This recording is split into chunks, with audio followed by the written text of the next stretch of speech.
On those snowy, cold winter days, I look outside here, across the lake at the ice and the wind and the snow drifts, and I wonder why the hell we live here.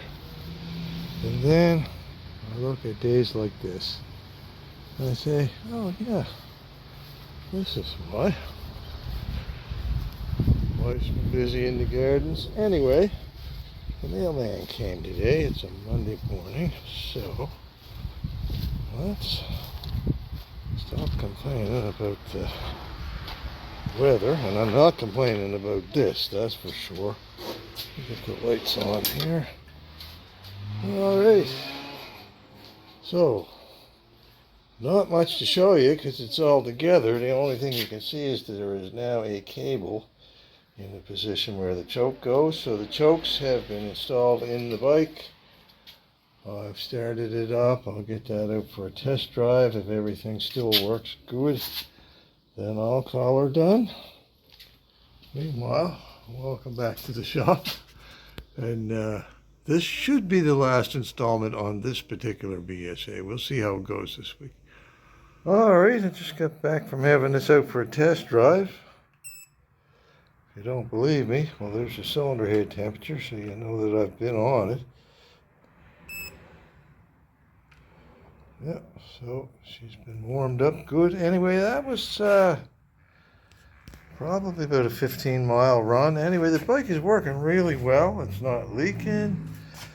It's doing everything a BSA should do, so I think I'm done with it. I do want to take it for coffee on Wednesday. We'll see how that works out. But I may decide that this has had enough of my time and just decide to give one of my other bikes a chance to run around. But it's time to put the put that little bracket back underneath there and get the reflectors under the tank. I didn't put them on because I knew I was going to have to take the tank on and off, and that's just one more thing you need to fiddle with. But yeah, I'll get those on tomorrow morning. That shouldn't take me too long at all to do that, and that's pretty much it. Okay, I'm going to wrap this one up. I just did another video, but it was way too long, so I'm going to just try to keep this a little shorter and a little sweeter, hopefully. Got a cup of tea there. Set that down on a stool. Tell you what's going on with this thing. I've got a few notes here. Little heads up to anybody who is getting new to vintage bikes and wants to get into something like this. My recommendation to you is do not buy a non-running project bike unless you're a mechanical wizard or something like that, or you have a friend who is a mechanical wizard, because it takes a lot of sorting out to get these things going. Even if you've got one that you're pretty sure the engine's in good condition, like this one is. I mean, this came as a project bike. It was not running. It had been running for years. Used to belong to an old friend of ours who passed away about a year ago or so. We all miss him, but he's a good guy. Anyway, he sold it to my friend Mike, who owns it now. And Mike's done a lot of the cosmetic work on it. He got his friend Wendell to do the paint. Wendell does amazing paint work.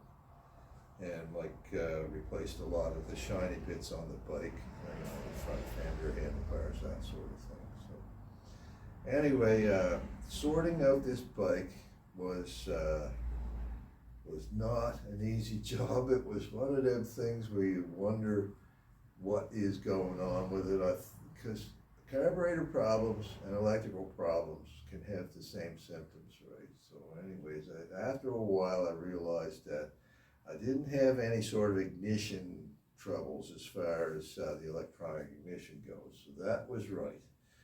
But then it was working through the carburetors. I did work through a set of AMO carburetors that I had in my parts pile and got the bike running well with those on it. But then, being the stubborn SOB that I am, I wanted to get the wassels that came with this project to run on this bike, and that was a lot of work, because basically the Wassel is pretty much a carbon copy of the Amel carburetor, but the quality control isn't quite up to scratch. The jet sizes aren't the same. The needle lengths are a little bit off. So if you want to get a set of Wassel carburetors, because they are quite a bit cheaper than Amel ones, go ahead and get them. I mean, the carburetor bodies are nothing wrong with them at all, right?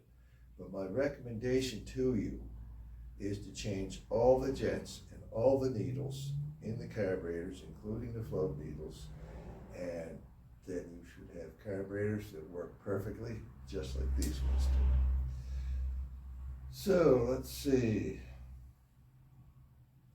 Yeah, I was going to mention too, if you do something to an old bike like this, or even a new bike, do one thing at a time. Because the last thing I did to these carburetors was change out the needle jets. I was going to change the float levels at the same time, but I decided not to do that, and I'm glad I didn't, because if I had done both those things at the same time, I wouldn't know which one of those two things had solved my problem. But where I just changed the needle jet, I knew that it was the needle jet that was the problem all along. So anyway, I have the new chokes in the carburetors, so it's all set to go for when the weather gets a little bit colder. Speedometer is working again. It's not that accurate, I don't think, but the repair on the cable worked too, so you know, it wouldn't be working if the cable wasn't working. So anyways, I've put probably about 70 miles on this bike since I've been running it around, you know, since I had it fit to drive on the road, and I'm quite confident with it right now. I mean, I wouldn't have any trouble getting on this bike and putting 100 miles on it. It's running that well, you know, that I'm that confident in it. So it's ready to go home to Mike. I put the shiny bits back on there, the reflector and the bar that goes under the tank, and I've had it out a couple of times since then, but there's nothing else for me to do on it. The engine, yes, it's a little bit clattery, but it's got some miles on it. It's not brand new, but it does have 150 PSI compression, and there's certainly nothing wrong with that. It's not burning any oil. It's just got a little wear and tear from running in it, or perhaps the last person who rebuilt it, you know, might have put together with a little too much clearance. Who knows, you know.